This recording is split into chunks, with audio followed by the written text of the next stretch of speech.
નમસ્કાર દોસ્તો, સ્વાગત છે તમારું આપ સૌની સિયારી ચેનલ ગુજરાતી સાહિત્ય વિદ નિકુંજ યુટ્યુબ ચેનલમાં. હું નિકુંજ પરમાર આપ સૌનું તહે દિલ સ્વાગત કરું છું. તો આજના વિડીયોમાં આપણે ચર્ચા કરવાના છીએ આંગણવાડી બિગ અપડેટ ટુડે. આંગણવાડી પગાર વધારો માંગ ફરી ઉગ્ર, ફરી એકવાર થશે આંદોલન. તો મિત્રો, શું છે આંગણવાડી પગાર વધારો, તેના વિશે આપણે આપણી ચર્ચા કરવાના છીએ.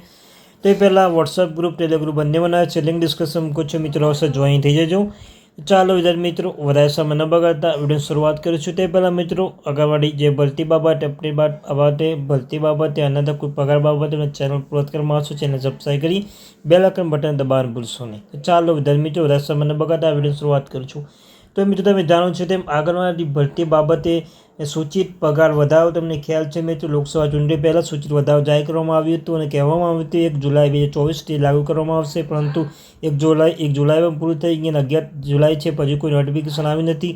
તે બદલ મિત્રો, આંગણવાડી પગાર બાબતો હોય, આંગણવાડી જે તમને ખ્યાલ છે જે કોન્ટ્રાક્ટ પદ્ધતિ છે તેમને કાયમી કરવા બાબતે હોય, અને અન્ય જે ભથ્થુઓ છે તેના ભથ્થામાં પણ સુધાર કરવા બાબતે જે આંદોલન શરૂ છે જ મિત્રો, ઉગ્ર બની રહ્યું છે. તમને ખ્યાલ છે કે મિત્રો, ગુજરાતમાં એક આંદોલન તમને ખ્યાલ છે, શિક્ષકોને જ્ઞાન સહાયક અને કાયમી શિક્ષક ભરતી ન કરવા માટે ગાંધીનગર ખાતે અનેક આંદોલન કરવામાં આવ્યું છે. અનેક આંદોલનમાં અંતે તેમને સફળતા મળી છે મિત્રો. ખ્યાલ છે કે 24,700 શિક્ષકોની ભરતી કરવામાં આવી. એ રીતે મિત્રો, ઉદાહરણ આપ્યું કેવી રીતે આંગણવાડી પગાર બાબતે અનેક પ્રશ્નો છે તેનું પણ નિરાકરણ આવશે જો આંદોલન શરૂ થઈ ગયું છે.